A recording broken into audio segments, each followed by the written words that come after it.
They don't know when to stop. They will never stop. Like, they have a deep and crippling addiction. Those are the people that casinos make money off of.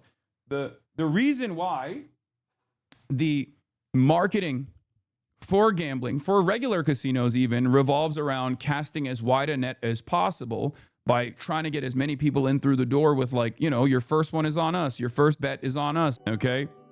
So there's a reason why someone like CoffeeZilla or someone like myself can be on the ball on an issue like this and consistently talk about it for almost like a year or something until the New York Times even figures out that there is a serious issue, right? And obviously part of the reason why, there's downsides to what we do as well. Like, for example, an investigation conducted by the New York Times into the dark and predatory world of crypto casinos will most likely have a lot more information in it than something that even myself or CoffeeZilla could potentially find, right? But but it's the downside is like basically 2 years too late almost, where like these guys have been able to basically create an incredible foothold. And not only that, but also by the time this article comes out, right? By the time this article comes out, they've already moved on to the next thing. So like right now, the other meta, like this is obviously still an ongoing problem, right? Like massive gambling issues, massive gambling addiction problems that they're creating for a lot of young people and whatnot. But and Eric obviously Eric Toller, shouts out to Eric Toller. He's a great investigative reporter. I'm a fan of his work. He played a big role in this article. So the current meta right now has shifted beyond crypto gambling, or at least like what the crypto gambling casinos have been doing is basically paying creators on every social media platform to consistently funnel people in, and also engage in some sort of media manipulation as well, whether it be botting the shit out of Reddit and different subreddits, LSF and the like, or whether it be the clip accounts, the clip farming accounts that they have, that they utilize for whichever, like they have basically they've moved on from purchasing and sponsoring major streamers into this new method of finding and plucking young talent and trying to make them into notable figures, right? Investing into them and potentially locking them into 360 deals with a management company. And that's the reason why it's not an accident. If you are a Kick streamer, if you get a Kick contract, you get a lot of coverage from a lot of these blue checkmark accounts nonstop that are specifically designed controversy and to create drama potentially against like people that these guys are beefing with, or consistently try to make them go viral. But then also there are entire Discord servers with bounties dedicated to like highlighting and promoting these Kick streamers in general. And they have massive there's a massive TikTok presence. That's part of the reason why you see stuff like this new guy Clavicular popping off everywhere, right? You might be wondering, like, where the fuck did this guy come from? Well, he was already he had like a decent TikTok presence in the looks maxing BP community, black pill community, and then he became a Kick streamer. And at the age of 19, he has like done a shit ton of plastic surgery to himself and stuff like that. But once he became a Kick streamer, you saw his clips pop up way more. He's going viral with way higher frequency. And that's because there are so many of these like booster accounts that are all over TikTok. So while the New York Times is covering this shit, they've already, the meta has even moved on from this, even though this is still an ongoing issue. So obviously we'll cover this today. Eric Toller's piece on it. Crypto casinos have become a multi-billion-dollar industry. One of the ways they've grown is with an unusual marketing strategy, paying millions to internet celebrities to live stream themselves gambling for hours.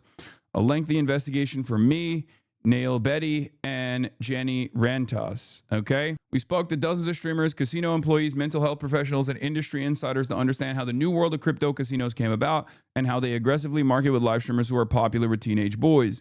While some crypto casinos have big time endorsements, Stake has deals with UFC, Formula One racing, a Premier League team. They also rely on an army of online influencers and guerrilla social marketing. Social media marketing. You've probably seen the Stake and other casino logos on Twitter/IG everywhere, right? Like, this is an insane one, but 14-year-old Emmett Till was dragged from his house when he was kidnapped, tortured, and lynched by a mob of white people after falsely being accused. Conan O'Brien today accused Drake of raping a minor at the Oscars, and the culture celebrated and laughed. Lol. Is this what the culture feeling? Lying on innocent black men. Gamble responsibly. Sponsored by Stake. We first started the story after noticing Vitaly Z playing Stake casino games while doing this file catch videos where he would sometimes play on his phone with the alleged predators on stream.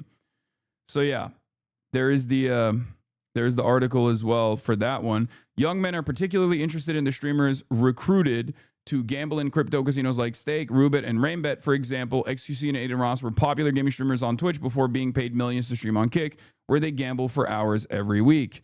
A young man we spoke to who graduated from high school in May told us that he started gambling in crypto casinos when he was 14. He lost over $10,000 gambling and even took out personal loans to chase his losses. We found many stories such as this. And for those of you who, this is something that I've talked about quite extensively, as you guys know. This is something that I warned about quite frequently, as you guys know. And of course, they never let me get over that. Like, virtually every single one of these guys that went and got the kick bag became my number one ops, my number one enemies, and consistently would shit on me. And the irony is that like many of their fans that initially were also saying like, fuck Hasan, he's a snake, he's a bad person for calling this shit out. He's actually evil. He's a hypocrite, yada, yada, yada.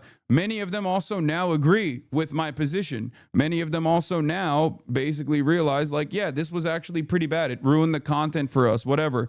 They still hate me, but at least they are of sound mind on this issue, you know? But often these gamblers told us video games with gambling features drew them in. The three I heard most often, NBA 2K with its Gacha S packs, Fortnite through wagering, CSGO with its skin market. Many gambling streamers got famous with these games, especially 2K. Roobet and many other crypto casinos are not legal in the United States, but U.S. gamblers, teenagers, and adults alike can dodge regulations with relative ease through the use of VPNs and verified accounts used with IDs purchased online, often from people in Africa and Asia. We spoke to a Canadian man who makes money just under 20 grand in 2025 through this fall, creating accounts on crypto casinos after purchasing photos of IDs in Kenya and India. He sells these accounts and he also uses his referral code to get a fraction of what they wager. This referral system is a bedrock of crypto casino marketing. Streamers drive signups to their code, which rewards them based on the account's wagers. Often, this is also how casinos assess streamers' success. More wagered on your referral code equals a better deal from the casino. And for those of you that don't know how this stuff works, obviously, just like in the world of drug dealing, the thing that matters the most is the whales, okay?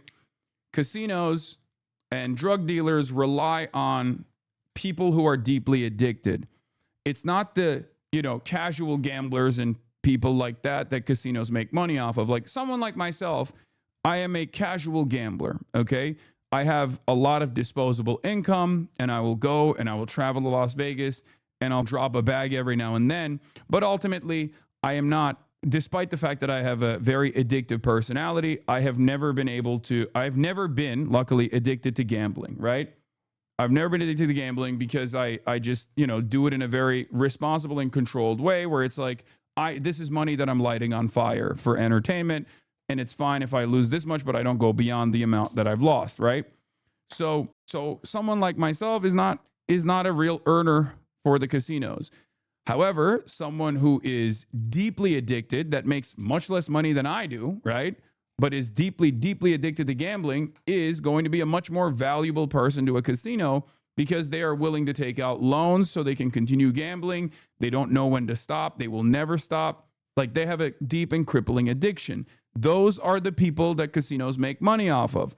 The reason why the marketing for gambling, for regular casinos even, revolves around casting as wide a net as possible by trying to get as many people in through the door with, like, you know, your first one is on us. Your first bet is on us. Here's $100 for you to do your first ever bet. The reason why they do that is because they want to cast as wide a net as possible so that they can find those whales. Those consider whales. That's why they give them a lot of benefits to hook them and then to keep them there to the best of their ability, right? So you can have someone who's super wealthy, who is not seen as like a valuable enough client to make money to the casino, as opposed to someone who is middle class or someone who is poor, that will be a much more reliable outlet for the casino, much more reliable earner for the casino, because they will dump a lot more money than they actually have. So basically, it's a very dark part of the business, but it does revolve around preying on the most vulnerable. And crypto casinos work in the exact same way.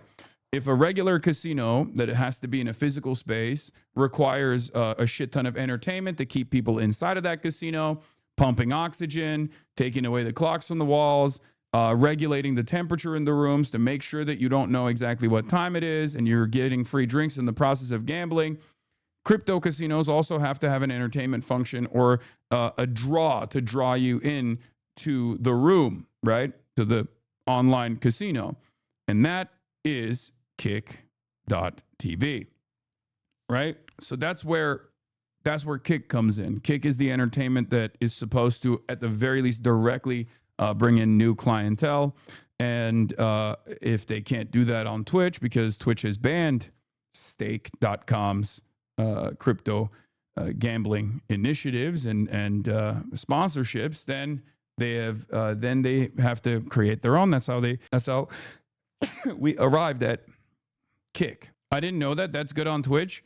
That's so funny that we have people who are in this community that didn't even know that that was happening. You know what's really funny about that? There were a couple streamers who were actually very upset about this when some of the top streamers were getting paid a fuck ton of money to do crypto gambling and getting paid. I was one of the streamers. That's what I was trying to describe early on. There is a reason why so many of the people that went to Kick, some of the top content creators on this platform, from Asmongold to XQC to Trainwrecks and all these other people, they all fucking despise me and Pokey specifically as well, because they think that we were the most responsible for that website, or for Stake, the crypto gambling casino, getting banned off of this platform. Yeah. Anyway, so could you explain what would be the difference between Vegas residencies and entertainment sphere of Vegas in general? Easy. Vegas is a physical location. Therefore, that automatically creates a natural barrier of entry for young people to be able to go and gamble. Also, there is a shit ton more regulation in Las Vegas casinos as opposed to a crypto casino that is based out of, some island somewhere, some island nation somewhere where there's very little regulation, very little opportunity to very little opportunity for legal recourse. Okay. The other side of the story also is, because I'm not like across the board anti-vices. I've never been that. I'm much closer to social libertarianism when it comes to consumption than an authoritarian when it comes to consumption. That's not a secret.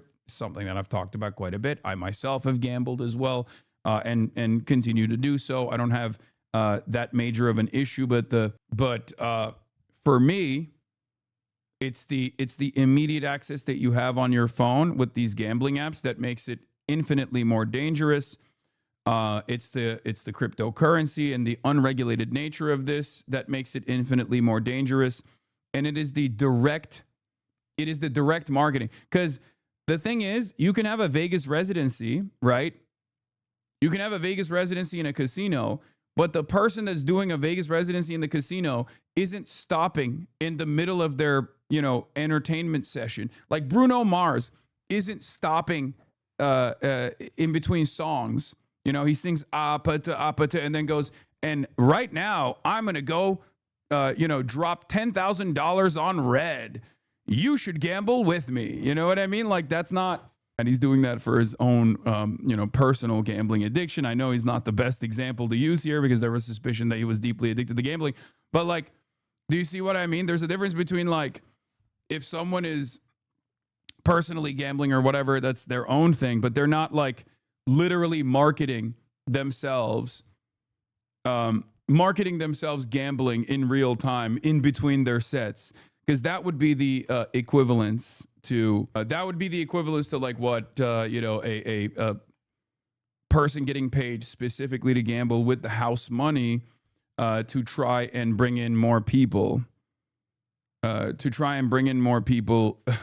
into the casino, into the crypto gambling casino. Anyway, from speaking with more than a dozen gambling live streamers, we were able to discern a roughly 4-tiered system to how these deals are structured, ranging from lucrative to exploitative. The most lucrative streamers are those who don't work with referral codes and are signed to massive contracts reaching millions of dollars annually. These are the big names: XQC, Drake, Aiden Ross, and so on. Like most all gambling live streamers, they stream on Kick. Celebrity partners like Drake and Mr. Ross sit at the top. Many of them don't directly earn money from an affiliate program and are instead paid millions to promote gambling on their sites to their enormous fan bases. Almost always, these streamers are famous for things other than gambling and bring their viewers with them, which often include young men, especially teenage boys, to watch them gamble for hours on streams every week. The next tier are streamers making a good amount of money and usually using referral codes. They often make well into 6 figures annually, though their compensation is often negotiated on a month-by-month basis over Discord or Telegram. There are dozens of these on Kick. The lower tier are those with small deals, often a few $100s per stream, done on a fill basis. More on that later in this thread. Depending on where they live, they may or may not be able to make a living on what they earn, and sometimes end up with nothing. The lowest rung are raw, self-funded streamers and those on microscopic fill deals. These are the guys who will bet with their own. I had to open the door. These are the guys who will bet with their own raw cash, hoping to get eyeballs on their stream and parlay that into a sponsored casino deal. The most common question I received with this story was, are these guys usually using real money? Many gambling streamers work with a fill. This is when the casino gives them a set amount in their casino wallet to gamble with. They keep some of it, some or all of it after they stream. A very common structure for a deal: streamer gets $500 a day from the casino, 5 days a week to gamble with for 90 minutes to stream. At the end of the 90 minutes, he keeps whatever is left, whether it's $0 or $1,000, sometimes with caps. Some people get huge fills, others small. For streamers already making money from Kick through their creator program, this gambling money is just cherry on top, complementing their primary income. But for many more, it's their livelihood. And as you'd imagine, many of them often develop destructive gambling addictions. Other streamers we spoke to got what they described as fake or monopoly money deals. They were given money in their crypto casino accounts to play with on the live stream, but it was non-withdrawable. The money is technically real, but they can't get it out of the casino. Some streamers are quite upfront about the nature of their deals and will describe exactly the terms of how they get the crypto they gamble with, if it's real or not, if it's a fill or if it's raw. Others are not quite so honest or avoid the topic when it's raised.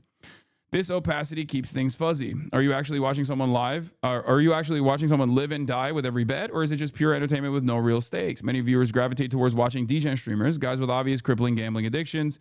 This authenticity becomes its own spectacle with these guys all over YouTube, from their crash outs and their huge losses. One guy poured urine on his head to get $500 to gamble with, and this led to him getting a relatively short-lived streaming deal with a casino. This is literally fucking Black Mirror shit, dude. We are living in a Black Mirror universe, okay? This is the most Black Mirror universe-ass thing that I can think of. Like, this was in the last season of Black Mirror. You do a humiliation ritual to get money. You get a humiliation ritual to get money, and then you take that money and you gamble with it. Stake and Roobet, the two of the largest casinos, disagreed with many of our findings about their marketing tactics and measures to prevent underage gambling. Stake noted that its collection of sponsorship reflects the high standard to which we operate. In response to the Times findings regarding the industry's tactics, Ms. Fitzgerald said Stake had tools in place to promote responsible gaming and stop underage gambling. We implement stringent checks and use real-time monitoring systems to identify suspicious activity and prevent unauthorized platform use, she said. Ms. Fitzgerald pointed to Stake sponsorship deals with major sports leagues as evidence that it is a well-trusted company. Yeah, they use the money to normalize their existence. They use the money to normalize their existence by purchasing like premium advertisement slots, and then they point to those premium advertisement slots and partnerships to say, "What do you mean? We don't have a shitty reputation, right? We are a legitimate company." Jeff Ifrah, a lawyer for Rubit, which is founders based in the United States, said in a statement that the site complies with all laws in accordance with its Curacao license and removes users who are violating its terms. Rubit is proud of their streaming partners and works to promote safe and responsible gaming to adult audiences, Mr. Ifrah said. Other crypto casinos include Shuffle and BC Game did not respond to our request for comment. The spokesperson for Snoop Dogg, who had a deal with Rubit that ended shortly after we sent him questions, gave this response. The other celebrity streamers we reached out to didn't respond. Drake, whose full name is Aubrey Drake Graham, declined to comment for the story through a representative, Mr. Ross, as well as XQ and Trainwrecks, whose real names are Felix Lengyel and Tyler Nicknam, did not respond to requests for comment. As a spokesman for Snoop Dogg, who parted with Rubit, said in a September statement to The Times, Snoop take these issues seriously. He's no longer working with Rubit and has no plans to do so in the future. There's much more about these crypto casinos that we wrote about, including the trouble states have in regulating these sites. Read the full investigation here. This is so far, this is one of the most comprehensive articles that's been written about this. A very long investigation that took months to put together. And the situation has gotten even more dire. If you guys recall, this was something that I warned about years ago. Okay. This was something that I first warned about. This was something that I first warned about when Kick came, or not Kick, sorry, Stake, the actual casino, came onto the scene, right? It was something that I first said was, not the best. And then when Stake was banned,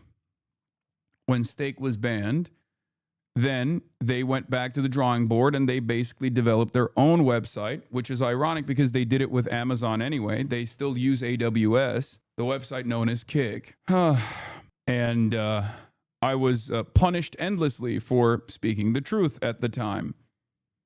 Punished endlessly, even to this day, with a fuck ton of animosity and hatred. I warned people. I said, this is going to be very bad. A lot of people are going to, are going to be hurt in the process. But as I've said before, on the one hand, this kind of stuff creates enmity and animosity amongst content creators who are directly getting the bag, getting these big ass deals.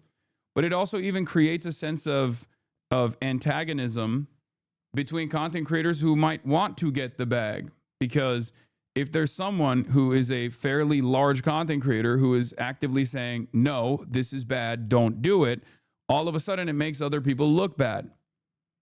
So people have to aggressively, like content creators have to aggressively push back on this shit and vilify you. Honestly, feels like the juicer's hyper scrutiny of your whole life now is all tied back to your criticism of staking gambling. It's part of it. Yes. That's what's so funny about it, is that is a major part of this problem. Yes. Does CNN partner in Kalshi also legitimize stake, even though I don't think Kalshi is crypto? Yes, it does. It absolutely does. I was going to say that this environment has gotten even worse. This environment has gotten even more dangerous. And it ties back to something I talk about quite a bit with hustle culture and Sigma grindset memes and things like that, where people only care about hustle. People only care about the hustle. People only care about making their money, getting the bag. That is the highest priority. And it's like average people that aren't actually getting the bag in this process, but are simply riding for their favorite content creators who are actually getting the bag in the process. And the watchers are actually getting fucked over in the process because they might develop crippling gambling addictions, lifelong crippling gambling addictions, are without realizing, advocating for this shit and defending this shit, even if it harms them. Okay? And unfortunately, things have gotten completely out of control, especially with these prediction markets, right? Which is gambling by a different name. Kalshi is another one that recently sponsored CNN. There's a partnership with CNN now between CNN and Kalshi, and it's really fucked up. On the sports betting side, it's completely out of control. That's why you have like ESPN doing, betting segments. Do you think you contributed a little to the gambling problem by displaying your winnings in the horse races? It might incentivize people to try and gamble. No, dude. No. Okay. no, there is a difference between experiencing horse betting one time in Hong Kong, what it's fucking famous for, or even going to Vegas one time in a live stream versus getting literally paid by a casino. Are you fucking brain dead? What is this hypocrisy baiting, dude? No, that person is not. That person is not the woker. That person is not actually here with a sincere demand. That person is here to say that so they can clip my response and go, Hasan is actually a fucking hypocrite. That's the difference. That person is concern trolling so that he can get a clip off and post it on Reddit, partially either working for free for a website like Kick or doing it for money.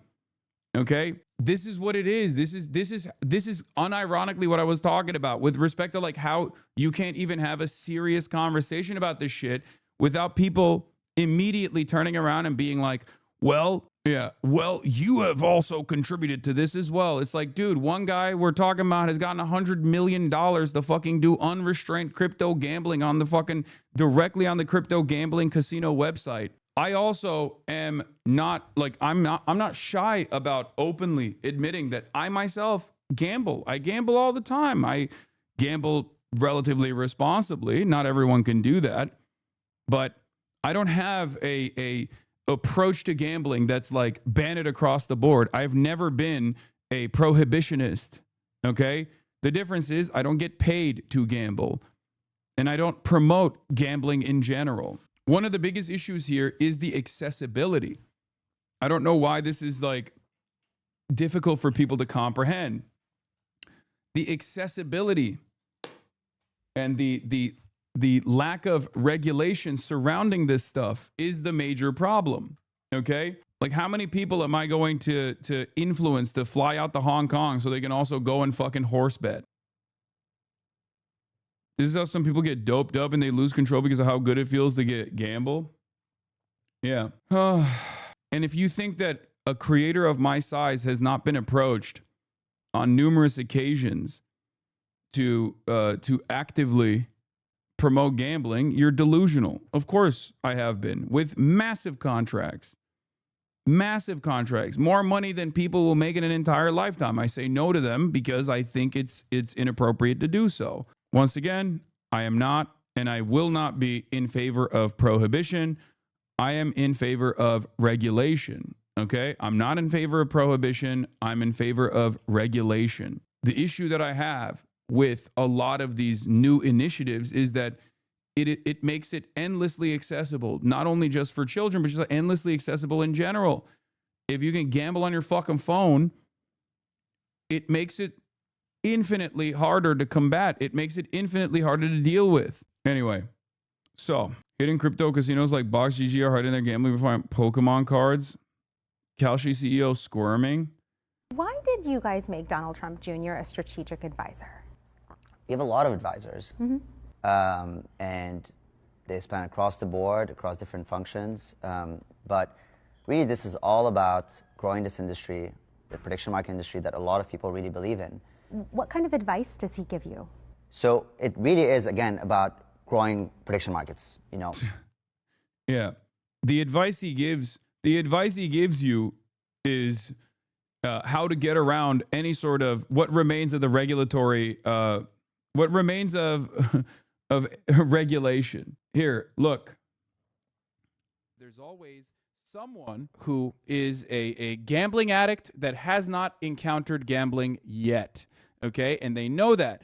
HasanAbi reacts to Twitch needs to stop gambling streamers by Ludwig featuring XQC. Wait, let's take a look at your YouTube videos really quick. I lost $50,000 in Vegas and made money. How I stole $100,000 from Mr. Beast. No way. You're a gambling addict? I am so shocked, dude. This is, wow. You know, it's really a hidden addiction. You know, it really is one of those hidden addictions that you just never foresee. Like when you're a content creator and then you do a poker tournament on your page. Yeah, you really think you know a guy, and then they come out with a video and say, anyway, Era, is he looking at my video?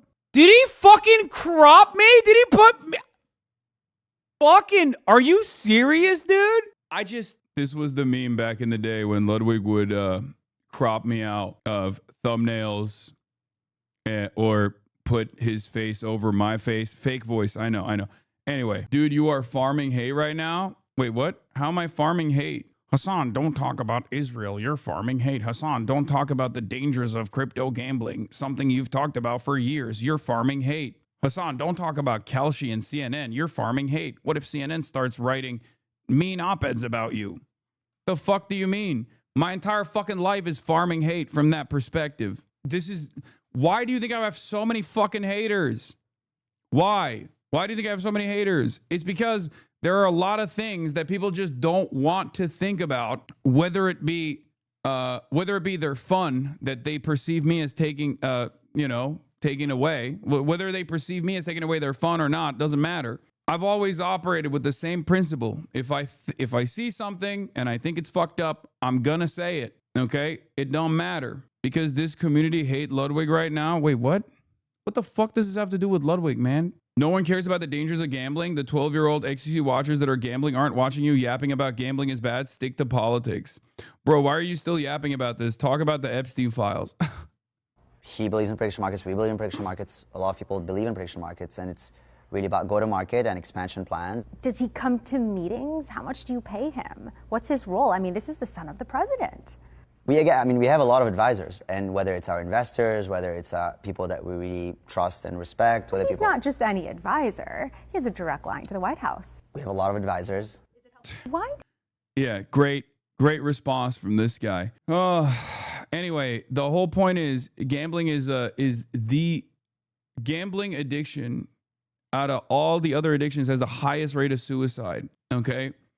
A lot of people don't understand what the actual addictive nature of gambling is. It's not about winning. It's about the predictive element. It's about waiting to see whether you won or lost. That's when your dopamine spikes. Okay. And in this day and age where people are in desperate financial circumstances, they unfortunately see this as like an opportunity for upward social mobility. Especially because there is no normal method of upward social mobility that is accessible or even exists. Okay? There is none. You can't get a regular 9-to-5 job and work your way through the corporation and get a pension, get a wife, have children, white picket fence home, and just live out the rest of your days happy, surrounded by friends and family with hobbies. That's not a real thing. You're stuck in a shitty ass dead end job. You hate your boss. You know you're never going to retire. You know you're never going to be able to own a home. So you take like the crumbs that you have on the side of disposable income at the end of the day and dump it into this thing because you think, well, maybe I can make it. In the absence of alternatives, that looks like a viable route. And our society keeps pumping this idea. Our society keeps normalizing this perspective. And it's impossible to combat because these companies make a shit ton of money. And the more money they make, the more they can normalize their existence, the more they can continue getting partnerships, the more they can the more they can destroy whatever kind of regulatory hurdles would normally exist. It's the same principle behind sports washing and other forms of whitewashing for like Saudi Arabia or the United Arab Emirates, right? Like Gulf states that have done a whole bunch of horrible things have unlimited funds to basically hire every celebrity to go there and talk about how wonderful and how awesome it is until they have forcibly placed themselves in the collective conscious of people in the Western world that might have looked at them a certain way, but no longer do because they're like, well, my favorite celebrity went there and he really liked that experience. Maybe they're fucking sick. My brother worked for a company that did customer service of one of these gambling things. Everything was very hush-hush. The amount of I'm going to kill myself he got in the chats are crazy. Yeah, just start streaming, folks. Stream your 9 to 5 if you need to. Just find something to stream and stream it till all you do is stream and the money rolls in. I don't know how successful that will be, how viable that is either, but do you, I guess. Pog, streaming my desk job. Of course he would say that. Scared of competition, Lamau? Yes, exactly. Once we can bet on any difference of opinion, then finally poverty will all be solved. Yeah. I work at a law firm. I can't stream my 9 to 5. I'd go to jail literally Fuck it, dude. Chatter's like, I'm a nurse. I feel like I wouldn't be able to stream my job. Fuck it. Did you know some people are earning six figures betting on things like movie reviews, album release dates, and even whether a CEO gets fired? Here are the prediction markets, the other side of this. The commodification of hope has turned into the gambling on virtually everything. Back in the day, I feel like when you had to go to a fucking bookie or something to bet money on any kind of, athletic competition, there was a separation between like the average person, the average Joe being able to do this, and the real fucking addicts engaging in this sort of act. Now you can do it on your fucking phone. And not only that, but now you can gamble on virtually everything. And back then, if someone like Michael Jordan, for example, would gamble on whether or not he could actually make a shot into the trash can, people kind of understood that as a guy with a serious problem. Okay? Like there are stories of Michael Jordan, putting up massive bets about whether or not he'll be able to throw trash in the trash can or something from afar. Like, and he like gambles with the security or some shit, like, because people fucking know that that's a big issue, right? Like when someone would do that, when someone started gambling on like their golf swings or whatever, you were like, okay, Hank, it seems like you have a little bit of a problem, right? Whereas nowadays, with the invention of prediction markets, you can basically do that on your fucking phone, and everyone can do that. It is like completely accessible. That's like the max. If there are tiers to degenerate gambling addicts, being able to gamble on an album release date is probably the highest tier of a gambling addict. And now the highest tier of gambling addiction is completely serialized and incredibly accessible. Some people are now making six figures betting on things like album release dates and even whether a CEO will get fired. A new wave of prediction market traders are earning full-time incomes on platforms like Polymarket and Kalshi, where users wager on real-world outcomes in politics, sports, pop culture, and finance. And the payouts are getting big. One bettor made more than $44,000 correctly calling how Moana 2 would perform. Another pocketed $7,500 predicting the release date of Taylor Swift's latest album. And these aren't random guesses.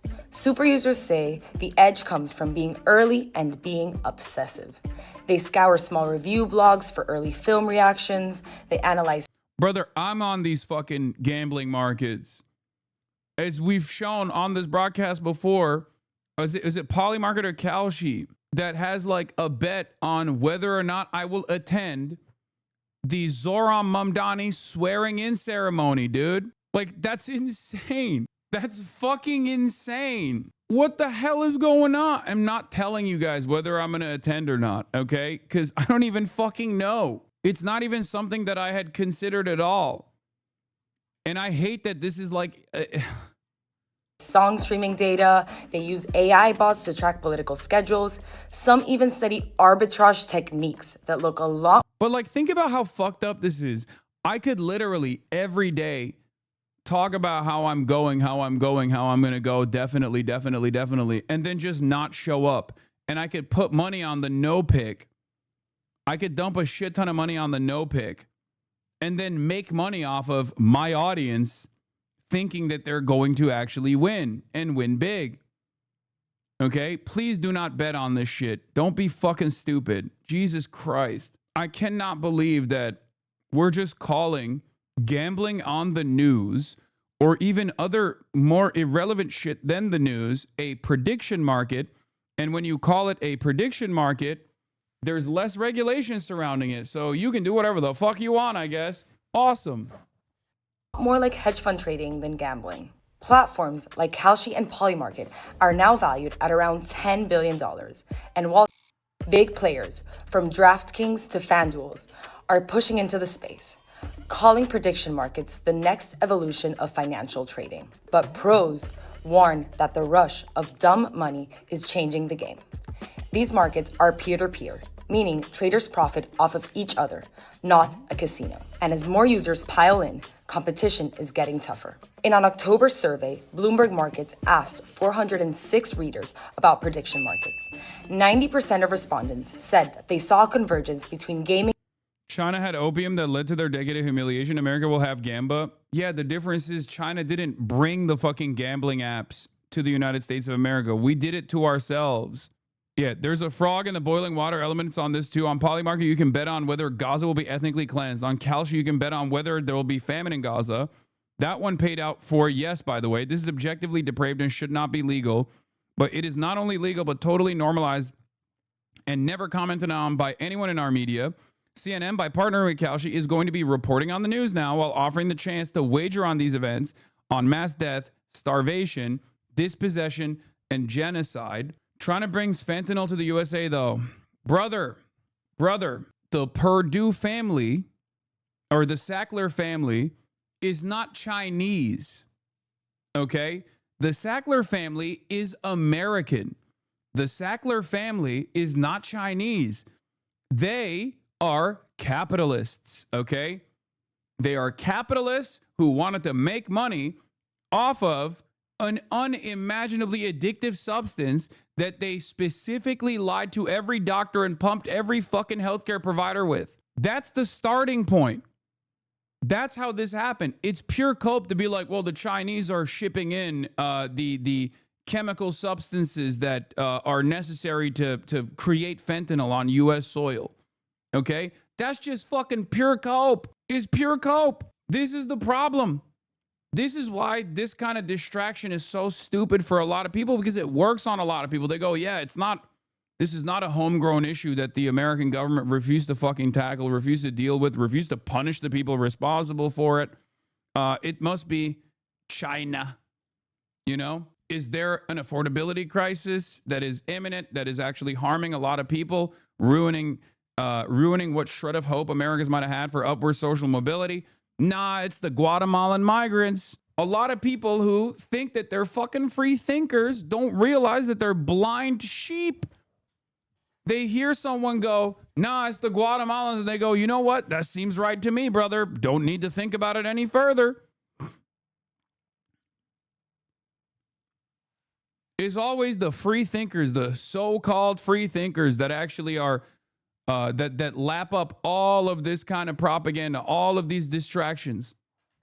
No critical thinking whatsoever.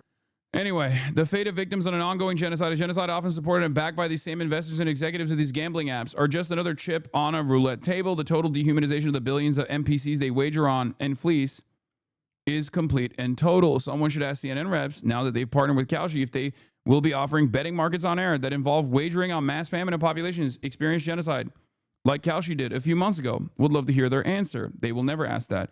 I'm curious, forecaster Enton, since you're reportedly the point man on this. Yeah, I hated, as much as I love Harry Emden, Holy Toledo, I hated every time he brought up Kalshi. If you recall, months prior to this full-blown announcement between CNN, this full-blown partnership between CNN and Kalshi, if you recall, he would always fucking bring in the prediction markets into his analysis. Toledo has fallen. Anyway, Harry Emden. And you would always say this is such bad journalism, because it's not journalism. But it is a reliable source for statistics on a news show. No, it's not. No, it's fucking not. Especially because you do it on your fucking phone. No, there are so many instances where Kalshi and Polymarket tried to literally game out the outcome. Or so many instances where these betting markets, these prediction markets, were getting massive donations to make it seem like one candidate was actually overperforming as opposed to the real polls that were coming out. Are you crazy? But you're not allowed to bet unless you're an expert on the topic. Yeah, exactly. Only the experts are betting on Kalshi and Polymarket. At least with polls, which get things wrong, there is a vested interest in traditional polling to make sure that you are as close as possible to the final outcome, okay? And if you get it wrong, then you're fucked. Your reliability goes down, right? With betting markets, if you get it wrong, it doesn't matter because one side is still winning over the other. So using that, using a betting market as a reliable metric for the potential outcome of an election is insane to me, because they have a perverse incentive. They don't have an incentive in being reliable. They don't give a shit whether they're reliable or not, because one side is always, as a matter of fact, one side makes more money when they're unreliable, actually, because the payout is bigger. And finance in the future. And almost an equal number say the blurring line between investing and gambling warrants further regulation. Still, many see opportunity. For traders with real skill or real luck, prediction markets have become the latest speculative boom, blurring the line between investing, gaming, and everything in between. Anyway, all right. But yeah, this is the big article. David was 14 when he placed his first bet with a crypto casino, a website where people use cryptocurrency to gamble on online games. Stuck at home during the pandemic, he started spending more time on the sites. He watched as celebrities like Drake and the live streamer Aiden Ross played on the casinos too. Social media personalities collected huge paydays for streaming more and more videos hyping up the sites. David, meanwhile, developed a gambling addiction before he turned 18 and lost thousands of dollars.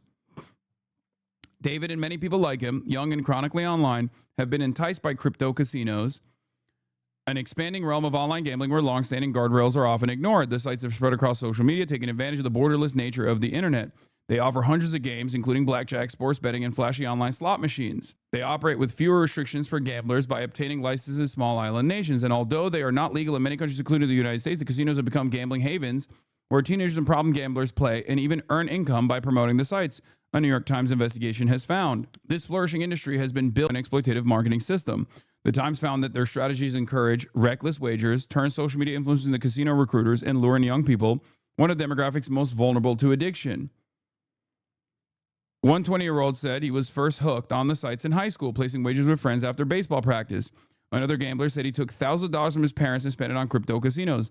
David, who asked to be identified by his middle name to protect his privacy, said he emptied out more than $12,000 in childhood savings when he turned 18 this year and converted it into cryptocurrency on a website.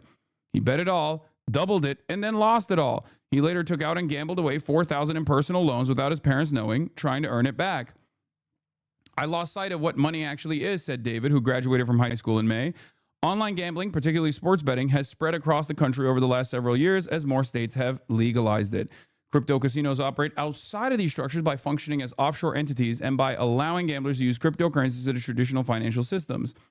The speed at which crypto casinos are moving and the loopholes they are identifying and seizing on have left lawmakers and regulators struggling to keep up. Many sites do not have strong identity verification and are able to advertise on social media with little oversight. The other side of the story is it's infinitely harder to actually take out the money, whether you actually end up getting, even if you end up actually winning. It's also much more difficult to take out that money. It's super easy to sign up and super easy to gamble and super easy to lose real money. It's much more difficult to actually take out that real money, for the record. 8 years ago, crypto casinos were obscure websites. Now they are a multi-billion-dollar industry with dozens of operators. The success of Stake and Roobet, two of the largest casinos, has enabled them to sign partnership deals with UFC, Premier League soccer teams, and celebrity rappers like Drake and Snoop Dogg.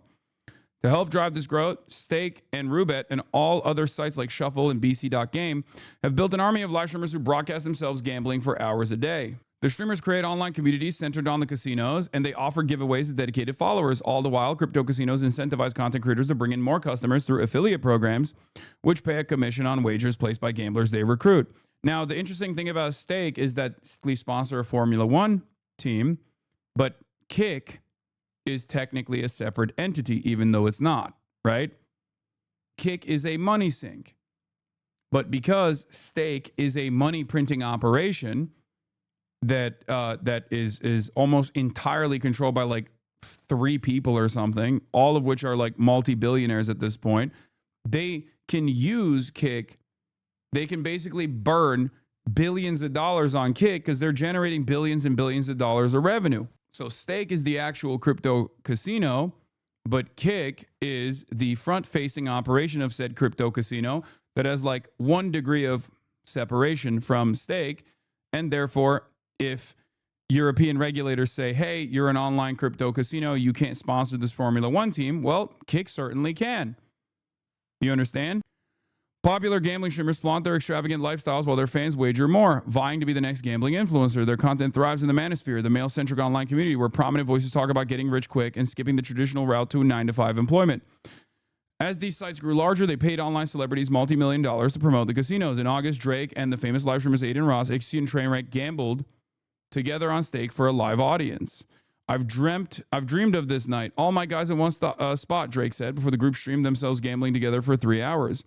Drake, whose full name is Aubrey Drake Graham, declined to comment on this article through a representative. Mr. Ross, as well as XC and Trainwrecks, whose real names are Felix Lengyel, Tyler Nicknam, did not respond to a request for comment. A spokesman for Snoop Dogg, we already covered that part. To understand how these sites built an online marketing machine, the Times analyzed hundreds of videos produced by gambling streamers, sifted through thousands of messages in online chat rooms, obtained private messages sent by casino representatives, and reviewed cryptocurrency data from gamblers and the casinos. The Times also spoke to more than 24 people who worked in the crypto casino world, including affiliate streamers, marketing managers, and casino employees. Some said it was an open secret that the marketing practices could encourage gambling addictions and entice underage gamblers. Thousands of people have produced videos of themselves gambling on crypto casinos. In August, viewers of the top 100% gambling streamers watched 12 million hours of their videos, according to data from the analytics website Streams Charts. The finances of crypto casinos, which, by the way, I think like streamer charts. What? As a self-proclaimed socialist, why do you take part in Christmas, which is purely a capitalist manipulation of people to spend money? It's not even related to Jesus. Dude, no, this is not a too woke chatter. No, you don't understand. I don't think this is a too woke chatter. This is not like, this is a person who's either memeing, okay? And I assume this person is actually, no, this person is just memeing, okay? They're not being sincere. They're not being sincere. I'm not memeing, I swear. Jesus was not born on the 25th. Okay, never mind. This person is a too woke chatter. I'm 100% sincere. Oh my God. Brother, I'm also not a Christian. Like if Christmas was a 100% Christian holiday, it still would be strange for me to celebrate it, I guess. It's because I'm not a fucking antisocial weirdo, okay? I enjoy fun things. I don't give a shit whether or not it's like whether or not this is a true Christian holiday or not. Are you okay? We also do a thing called socialism, where I'll take Amazon wish lists of chatters and I'll fulfill them as Santa Claus, you know? Also, yeah, I'm waging war on Christmas as well. I'm turning it into socialismus. Anyway, I do like that that's the extent of but why is it tied to spending? What do you mean? Americans have fucking made commodity consumption a formative aspect of every holiday. It's awesome. I like that. I'm not shy about saying I like that. I enjoy it. I think it's fun, okay? Because I'm not an insane person, I guess. An insanely antisocial person. Let's not be, oh my God, he's still debating this. Let's not be naive. They 100% try to shell products and spending down our throats for a holiday that is made up. Yes, chatter, that's the whole point. Why the fuck do you think there's a concept called Black Friday right after Thanksgiving? All of this revolves around spending, okay? And the answer to you is because it's fun. And that you should be able to enjoy things and not be a fucking weirdo. What the hell? Socialist, by the way. Exactly. Socialism means no fun. You must live a boring, ascetic lifestyle. Anyway, labeling the YouTube streamers in partnership with Stake, but not the kick streamers. Yeah, okay. Yeah, this is Stream Charts, I guess. Top streaming analytics site Streams Charts has begun attaching in partnership with Stakes to unaffiliated streamers in their 2025 recap. Ludwig, Valkyrie, iShowSpeed, and several others appear on the site, labeled in partnership alongside the illegal online casino. That is fucking insane. Illegal online casino when Stake in 2025 is one of the most regulated gamba brands. Like, how do you find yourself fighting for, like, you are the Japanese soldier who kept fighting 29 years after World War II, okay? Like, how are you finding yourself at any point in time advocating for the interests of a unregulated crypto gambling casino on the internet, dude? It blows my fucking mind that there are people like this out there. Like, you are less than a human at that point. I mean, which this person might literally be a bot regardless. But like, this is crazier than people who lose their minds at the fact that like a major multi-billion-dollar corporation might actually have a lower profit margin if workers decide to unionize or something. You know what I mean? This is like even This is even more insane. Like, you have no, like, what is the brand loyalty that you're demonstrating towards a cryptocurrency casino on the internet? It makes no sense. This question asked this is why XQC spends all day hating on you. I had no idea why he hated you so much. Wait, this is a part of it. It's not the only reason, but it's a big part of it for sure. That's definitely when our relationship soured and he started calling me a snake. Hasan. It was, it was just pure projection. Love you to death, homie, but how can you deny having anything to do with this?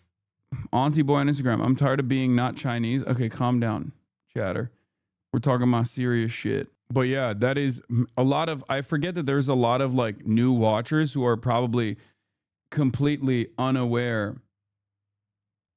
It is a lot of new chatters are completely oblivious or unaware to like what this relationship used to look like back in the day. It's also what was it? Slippery slope to make lying illegal. Lol, we are cooked. Ah, fuck. What was the there was another thing I was gonna say and I'm forgetting. Yes, I know the United States seized the oil tanker off the coast of Venezuela. Okay, I know. There was another thing I was gonna say. Something that XQC even admitted the other day on Twitter, like a while back, was basically like that all the streaming space fell apart because of all this drama, right? Like that was because back in the day, all the streamers were close friends with one another, and not like fake, straight up. We would hang out off camera, and there was much more of a collaborative nature with the content that we were creating. Something that you see with like clicks on the platform right now with like the FaZe Boys, AMP, and whatnot. It was broader than that, right?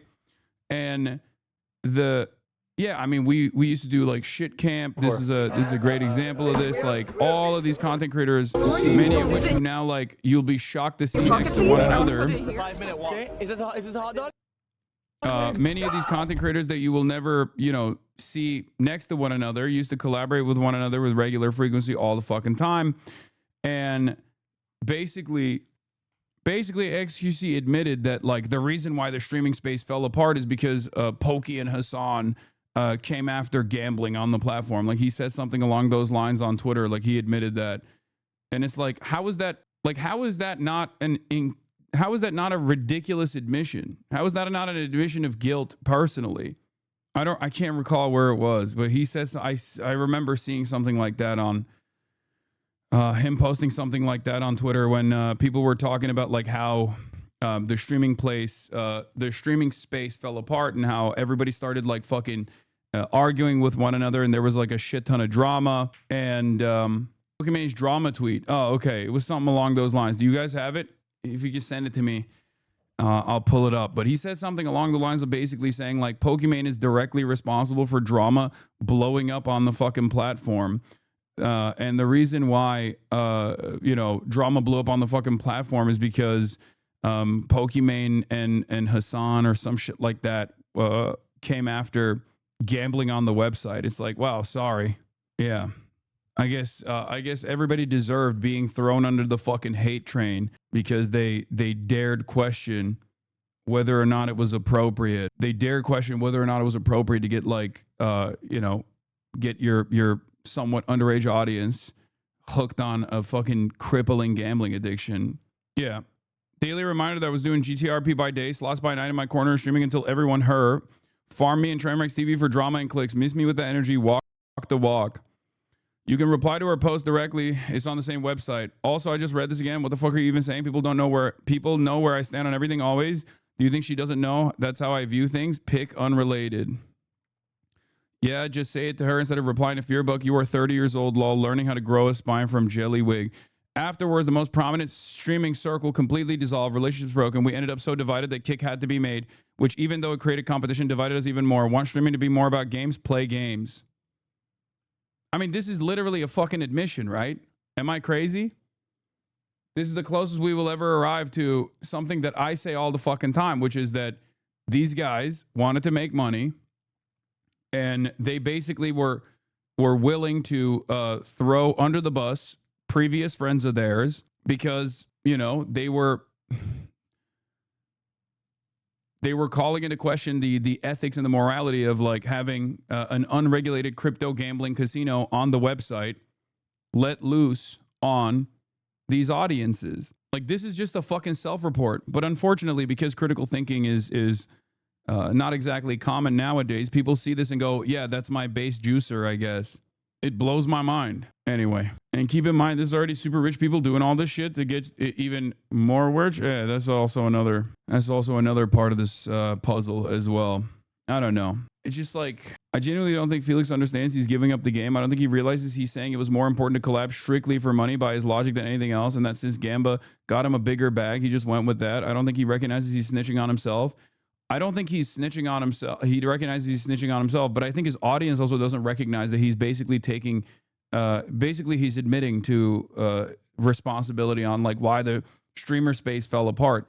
In his mind, he thinks, I'm a good guy. Of course, I'm going to take the fucking gambling money. What the fuck are you talking about? And all the people that are criticizing that are bad guys. I was also still fairly understanding of like the development of Kick at the time as well. I just had a lot of concerns. I had a lot of warnings for both XUC and Trainwrecks.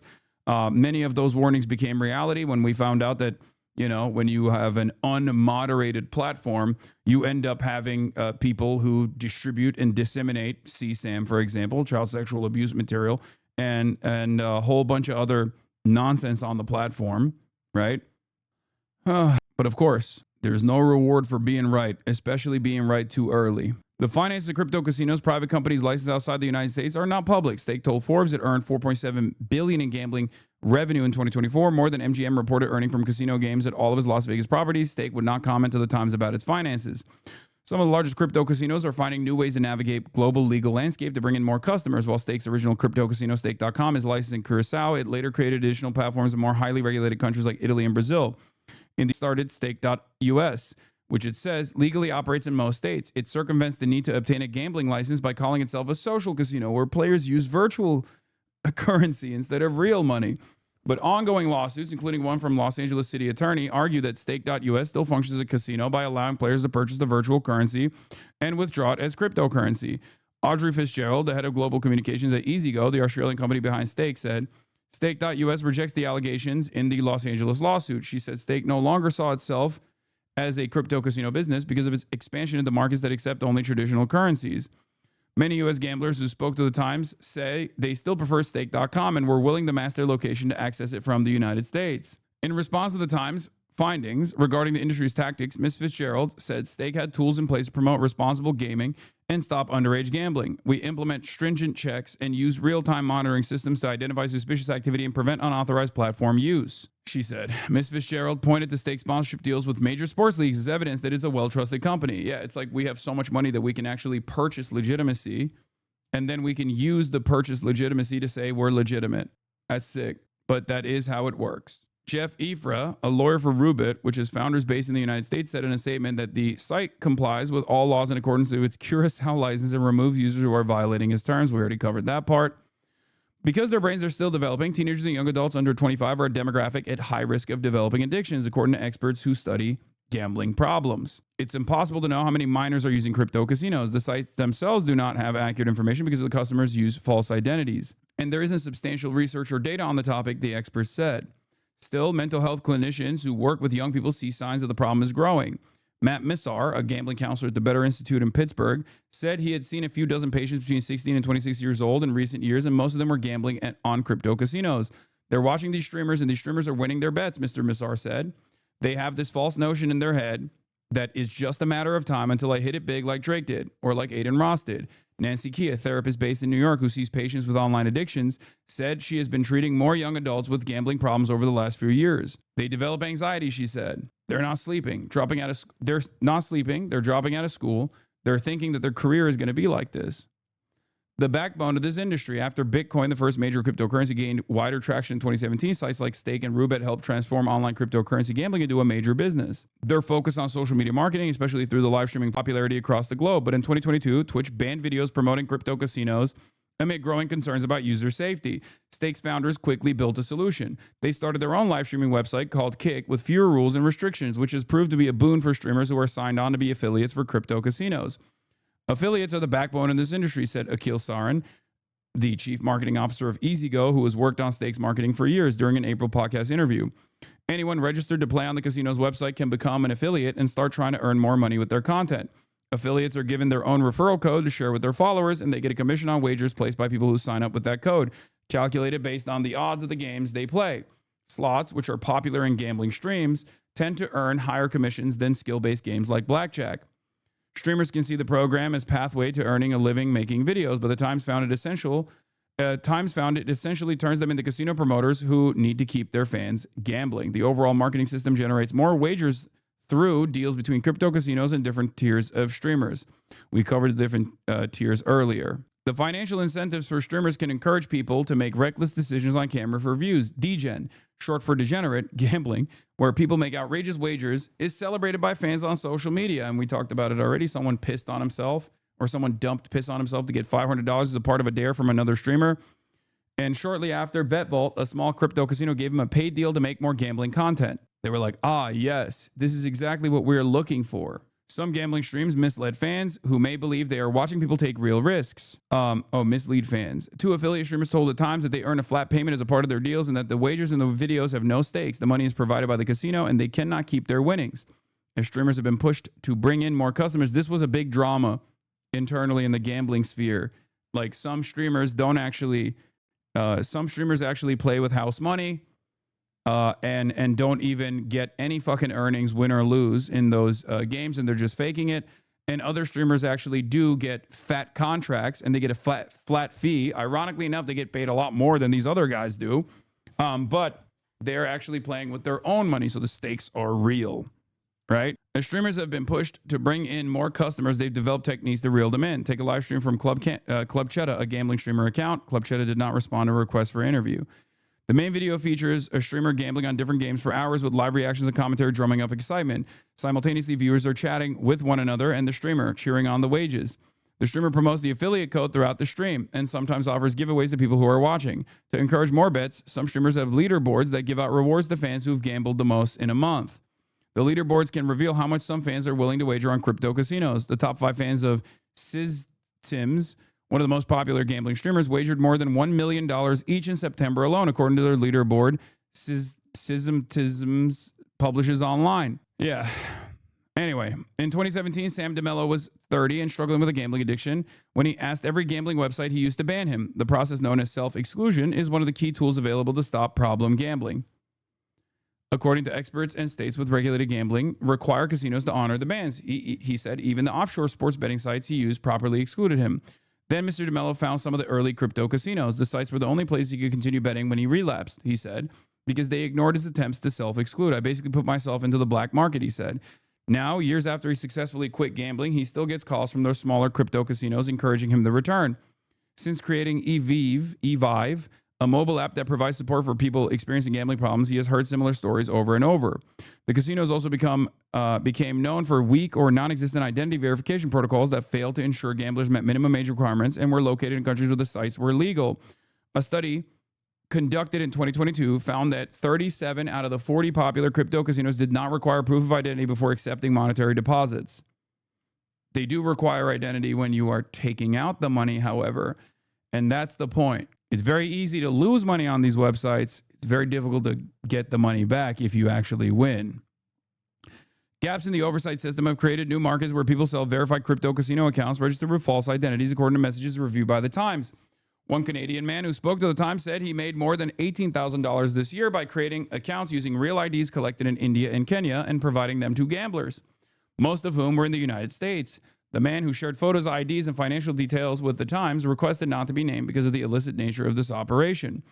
Before he turned 18, David, the young gambler who emptied out his savings, participated in streamer leaderboards and chat rooms. He gambled with a false identity on multiple casinos, including Stake and Roulette, and had a private VIP host from Shuffle offering him rewards. The Times spoke to several U.S.-based affiliate streamers who can broadcast their illegal gambling sessions on crypto casinos. In one case, a Stake representative helped a Texas-based streamer sidestep his identity verification and private messages The Times reviewed.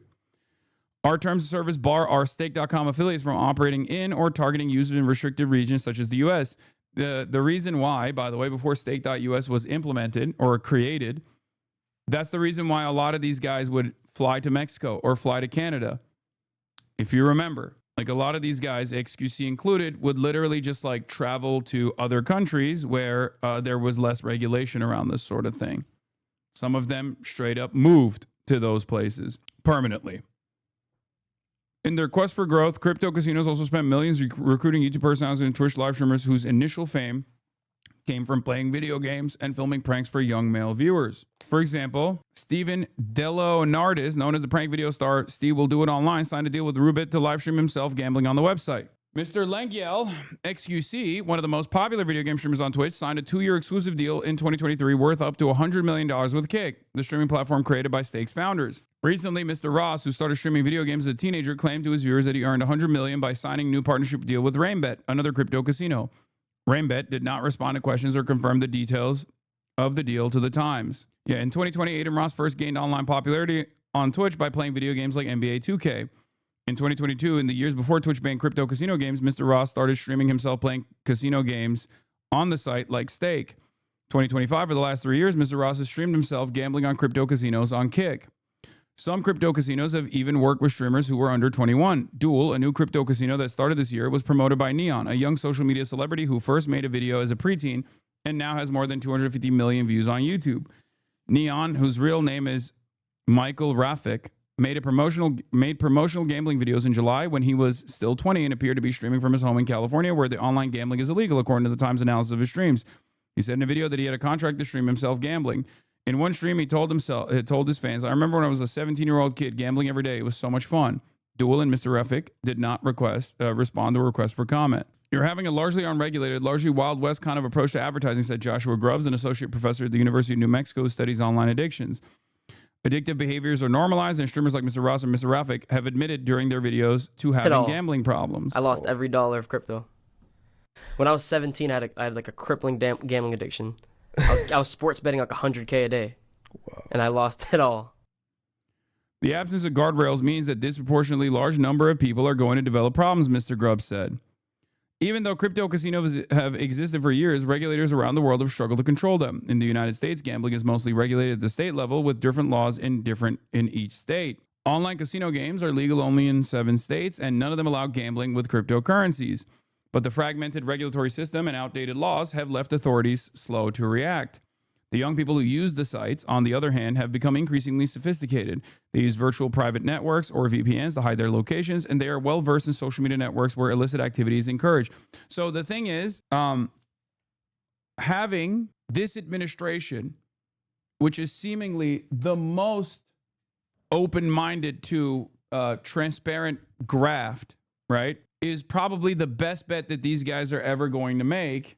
Watch out. No. It's probably the best opportunity for websites like this to gain complete legitimacy in the United States of America, because all it takes is to get Donald Trump's ear. That's it. So that's the other side of the story as well. We have a president that is doing crypto rug pulls himself personally, that's pardoning other cryptocurrency criminals personally because they're investing into his cryptocurrency rug pull. So do I have any confidence that this administration or any other administration is actually going to try to put a stop to this incredibly profitable business that is generating billions of dollars of revenue? Abso-fucking-lutely not. The kids are much more technologically advanced than the lawmakers and the researchers that are trying to provide stopgaps or controls for them, said Miss Key, the New York-based therapist. XQC Chat says they love you, lol. I'm surprised to hear that.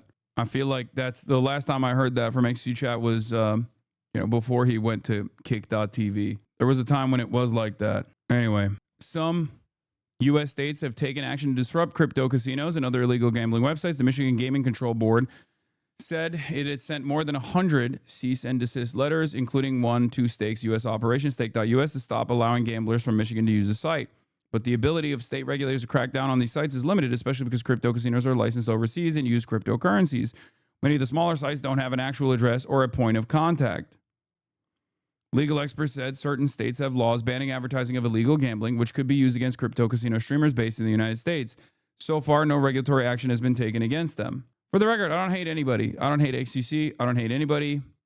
I just wish that there was less drama in this space.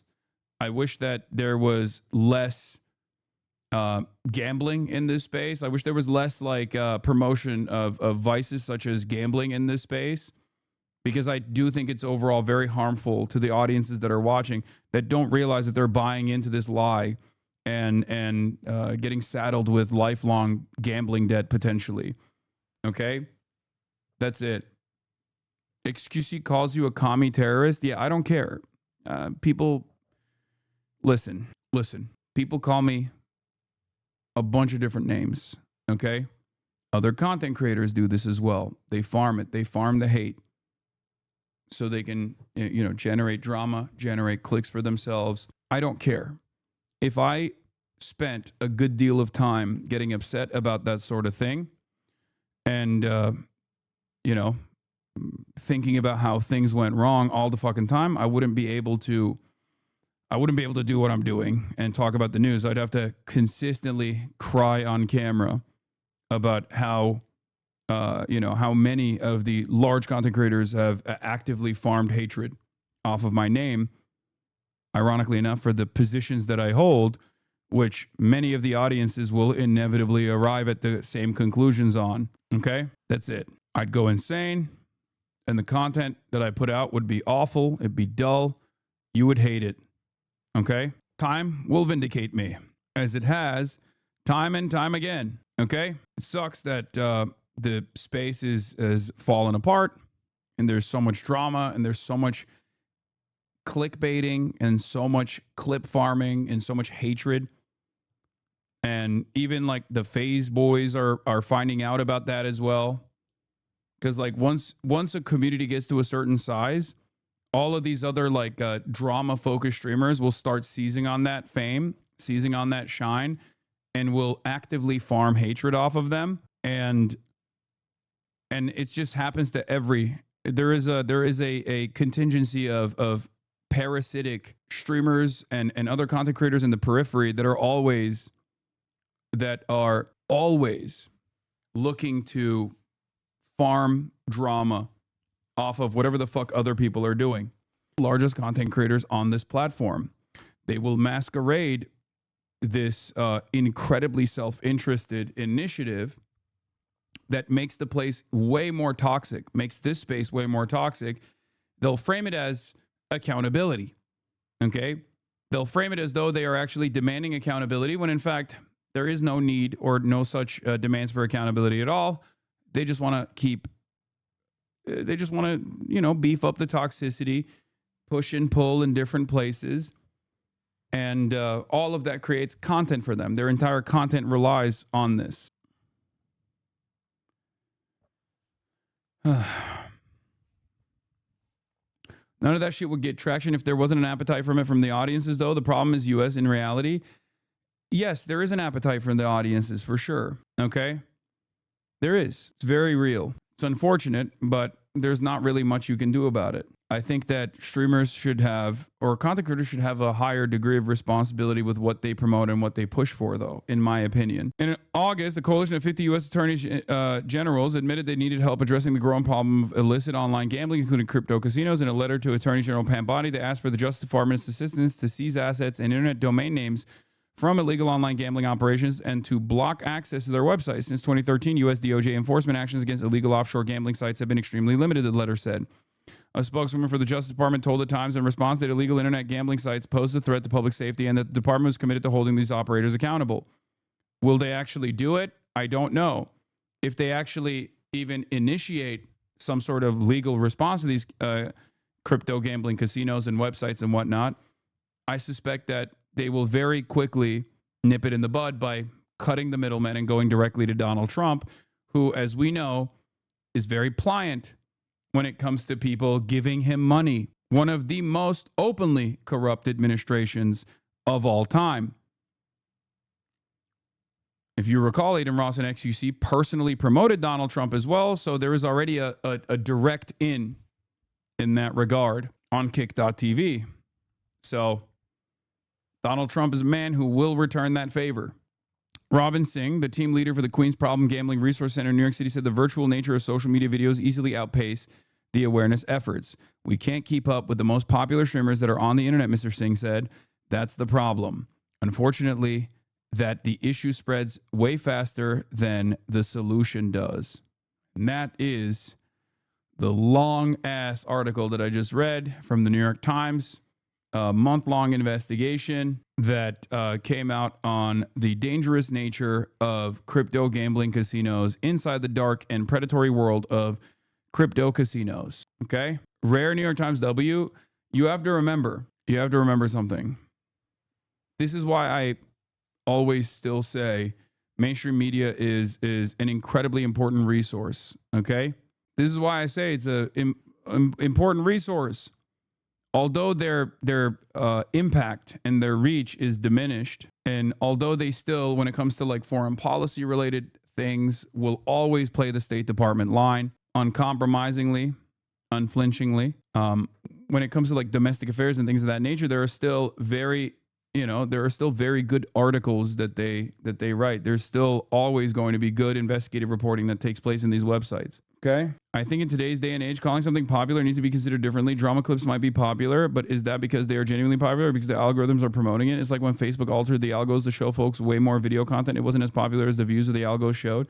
I mean, there's definitely a popularity argument for this. That's why, listen, this is also part of the reason why I always say, look, you might be disagreeing with me right now. Just give it a couple months, maybe a year, and you might find yourself agreeing with me. Okay? At least